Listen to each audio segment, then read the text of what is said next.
इस वक्त हमारे साथ एआईएम प्रमुख असदुद्दीन ओवैसी साहब आपको स्क्रीन पर दिखाई दे रहे हैं। ओवैसी साहब, बहुत बहुत स्वागत है आपका जी न्यूज के लिए वक्त निकालने के लिए। Sir, can you hear me sir?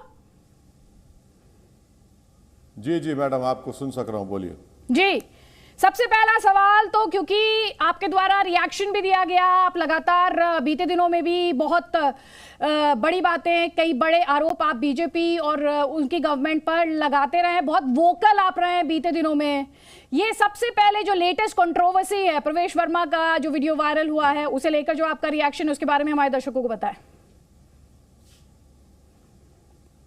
देखिए, ये जो बीजेपी के सांसद हैं, एक बात आपको समझने की जरूरत है कि ये भारत के प्रधानमंत्री और भारत के होम मिनिस्टर के बड़ी करीबी सर्कल के एमपी हैं। और दूसरी बात यह है कि ये इन्होंने जिस तरह की जो जहर जो उगला है अपनी जबान से, वो पहली मर्तबा नहीं, दूसरी मर्तबा ये हुआ है। अगर आपका क्रेडिट स्कोर कम है तो बैंक लोन छोड़िए, शादी के लिए लड़की भी नहीं मिलेगी। क्रेडिट स्कोर इम्प्रूव करना है तो फ्रीडम ऐप को अभी डाउनलोड करो। पहली मर्तबा शाहीन बाग जब चल रहा था तो उन्होंने एक स्टेटमेंट दिया कि आग आपके घरों में घुस जाएगी और हिंदू माँ और बहनों को उठाकर लेकर चले जाएंगे, जब ना प्रधानमंत्री ना अमित शाह आपको बचा पाएंगे।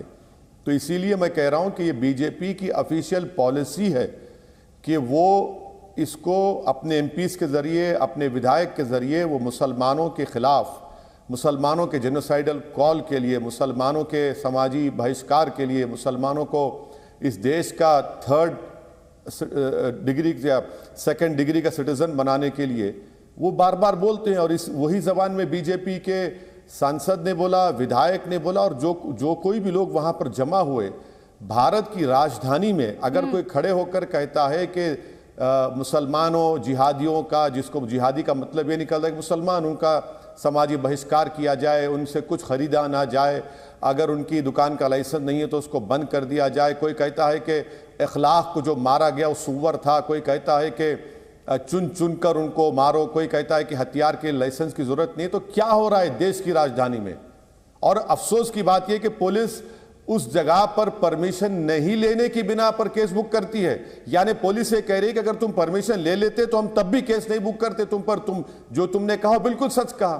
भाई, दिल्ली राजधानी है देश की, वहां पर खड़े होकर कोई भारत के 20 करोड़ मुसलमानों को मारने की, कत्लेआम की बात करता है, जेनोसाइडल कॉल देता है, और पुलिस ये काम करती है और बीजेपी कुछ नहीं कहती है। तो आप केस कराएंगे? आप पुलिस में इसे लेकर जाएंगे, इस बात को उठाएंगे? वरना तो वैसी साहब यही कहा जाएगा कि आप भी राजनीति कर रहे हैं इस पर। मैडम, आप देखिए, आप बार बार मुझे इस तरह का सवाल करती हैं। आप एक देश के बहुत बड़े चैनल के एक मशहूर एंकर हैं। मैं आपको बताना चाह रहा हूं कि अगर एक बीजेपी का एमपी रूलिंग पार्टी का खड़े होकर और एक उत्तर प्रदेश का विधायक और आरएसएस से वाबस्ता लोग देश की राजधानी में ये जहर उगलते हैं, तो पुलिस क्या कर रही है? दिल्ली का law and order Narendra Modi की सरकार के तहत आता है, वो क्या कर रही है? मैं क्या देश का प्रधानमंत्री हूं? मैं क्या देश का होम मिनिस्टर हूं? क्या कानून उसी वक्त काम करेगा जब कोई जाकर कंप्लेन करेगा? क्या कानून गूंगा हो चुका है? क्या कानून अंधा हो चुका है? क्या कानून लंगड़ा हो चुका है? क्या कानून सिर्फ इस्तेमाल होगा मुसलमानों के खिलाफ, और जो बीजेपी के लोग इस तरह का जहर बकेंगे तो कानून अपना काम नहीं करेगा?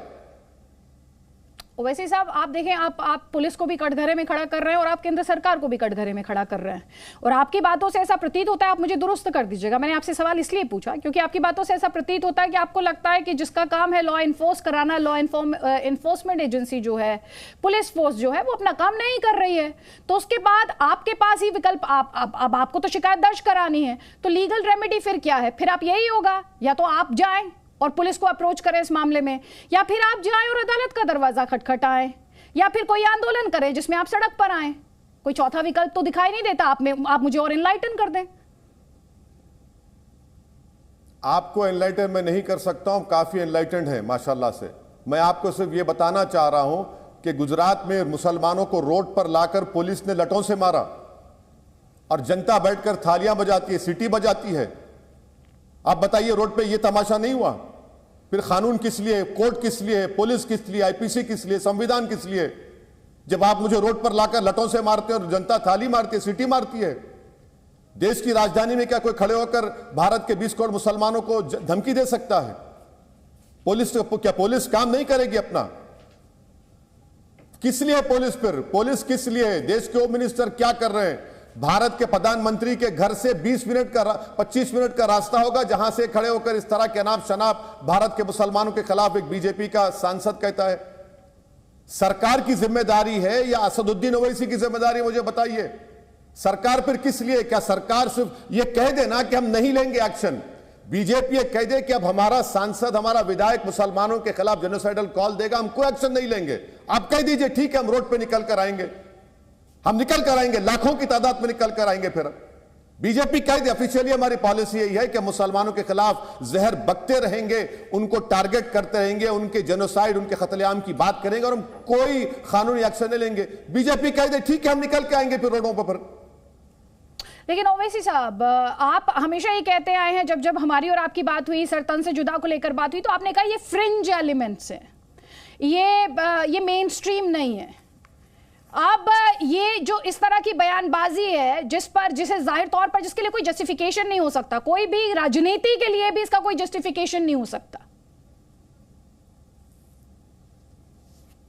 मैडम, मैं आपको, मेरा मानना यह है कि बीजेपी का सांसद, बीजेपी का विधायक कोई फ्रिंज एलिमेंट नहीं है, मेन एलिमेंट है। यह असली चेहरा है बीजेपी का, आरएसएस का।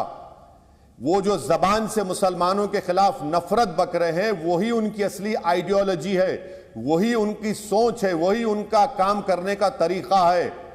अगर किसी एक लड़के को किसी ने मर्डर किया, मनीष का, तो मैं कंडेम करता हूं, मगर उसको कम्युनल रंग देना और इस तरह से प्रेजेंट करना, कोई एक उस मंच से कह रहा है कि हथियार उठा लो, लाइसेंस की जरूरत नहीं है। बीजेपी का एक विधायक कहता है कि अखलाक सुअर था, अखलाक के घर में घुस के उसकी 75 साल की मां के सामने अखलाक को मार दिया गया, तो अखलाक सुअर था। आप बताइए मेरे को। कहते हैं कि इनकी बंडी से कुछ मत खरीदो, इनका सामाजिक बहिष्कार करो। ये बीजेपी के मेन एलिमेंट से, ये फ्रिंज नहीं है, यही आरएसएस है, यही बीजेपी है। वैसे साहब देखिए, इस बात से कोई इंकार नहीं कर सकता कि ये इस तरह की बयानबाजी नहीं होनी चाहिए, खास तौर पर जब हम इस देश में कॉन्स्टिट्यूशन की बात करते हैं, कॉन्स्टिट्यूशन बेस्ड लॉज की बात करते हैं। लेकिन मुझे पूरा यकीन है, और मुझे इस बात का भी भरोसा है कि आपको भी पूरा यकीन है कि इस देश की आम जनता जो है, ये उसके थॉट्स नहीं है, ये उसके बिलीफ नहीं है। वो अमन शांति से रहना चाहती है। उसकी जो जिंदगी के चैलेंजेस हैं, जो उसकी रोजमर्रा की जिंदगी है, वो आराम से उसे आगे बढ़ाना चाहती है। सवाल इसलिए उठ रहा है, और मैं आपसे सवाल इसलिए कर रही हूं क्योंकि इस तरह के स्टेटमेंट्स पर सिर्फ और सिर्फ ओवैसी साहब पॉलिटिक्स हो रही है। नहीं मैडम, देखिए, आपकी बात बिल्कुल किसी हद तक सच है कि जब गुजरात में मुसलमानों को पुलिस रोड पर लाकर जनता को जमा करके मारती है, तो ना कांग्रेस पार्टी कुछ बोलती है, ना आप कुछ बोलती है। और दिल्ली में भी आप सरकार में हैं, आप कुछ नहीं बोलती है। तो ये आपकी बात बिल्कुल सही है। असदुद्दीन ओवैसी इसलिए बोलता है क्योंकि ये देश के लिए ठीक नहीं है, ये देश के जड़ों को, उसकी रूट्स को कमजोर कर रहा है। और मैडम, मैं आपकी इत्तला के लिए बता रहा हूं कि अप्रैल 1 1933 में उस वक्त के जर्मनी में यहूदियों के खिलाफ समाजी बहिष्कार का ऐलान किया गया था। पहले हेड स्पीचेस हुए, फिर समाजी बहिष्कार का ऐलान हुआ, उसके बाद फाइनल सोल्यूशन में 5 मिलियन यहूदियों को गैस के चेंबर में डालकर मार दिया गया।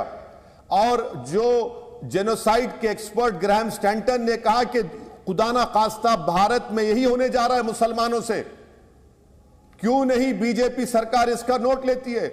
आपका विधायक है, आपका सांसद है जो इस तरह की बातें कर रहा है, ये कोई रोड चलती आदमी नहीं है।